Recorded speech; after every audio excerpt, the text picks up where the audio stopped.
Assalamu alaikum dear students. When your passion becomes your profession, that's when you achieve excellence.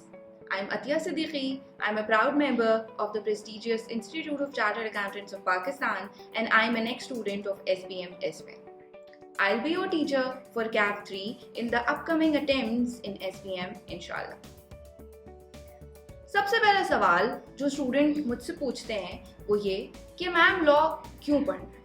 Being a chartered accountant, why do we need to study law? See, our profession does not require us to be legal experts, but we should have a basic knowledge of legal matters within our country. Because we have to enter into contracts, we have to prepare financial statements, we have to conclude audits, we have to ensure that all requirements of SECP are being complied with within our organization. CAF 3 prepares you for all these roles. This subject has two portions, mercantile law and company law. In mercantile law, we learn about how contracts are formed and executed, what are our rights and liabilities in those contracts, how to handle negotiable instruments, what are partnership contracts, how do we enter agency-related contracts, and so on.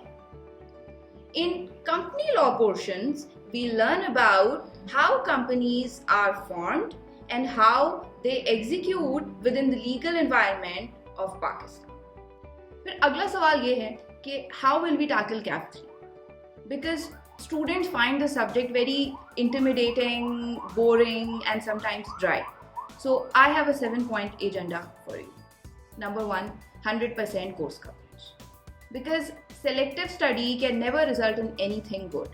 Selective study ही है जिसकी वजह से 35 से 40 के दरमियान आपका paper fail होता है. So we will make sure that we will cover 100% syllabus within due time by using ICAP study text. It is very complete and it is 100% as per the requirements of our syllabus of CAF 3. Point number 2 is concept building and mind mapping. ये भी इस subject के लिए बहुत important है. Contrary to popular belief, CAF 3 does not require you to rote learn or cram the subject. Rather, this subject requires application of the acquired knowledge. यही वजह है कि स्टूडेंट्स इस सब्जेक्ट में फेल होते हैं या परेशानी का सामना करना पड़ता है क्योंकि उनको ये नहीं पता है कि उनको रट्टा लगाने से कोई फ़ायदा नहीं होगा बल्कि उस याद किए हुए को प्रॉपरली अप्लाई करना ज़रूरी.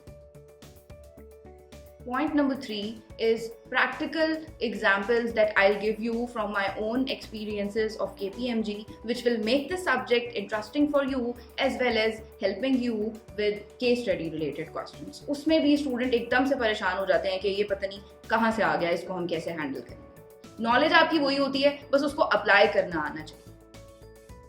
Then thorough past paper practice because it will reduce fear of the unknown for you. Then subject specific vocabulary. See, theory का एग्जाम ऐसा है कि examiner tend to get bored by checking same questions, same vocabulary, same language. So your paper should be like a cup of coffee for the examiner. It will give the examiner a fresh feeling कि अच्छा जी ये student किसी अच्छी जगह से, किसी अच्छे teacher से, किसी अच्छी किताब से पढ़ के आया है and this student knows what will make me happy. So subject specific vocabulary that we learn and inshallah we'll try to implement in the exam.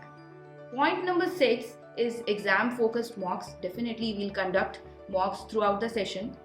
And last but not the least, my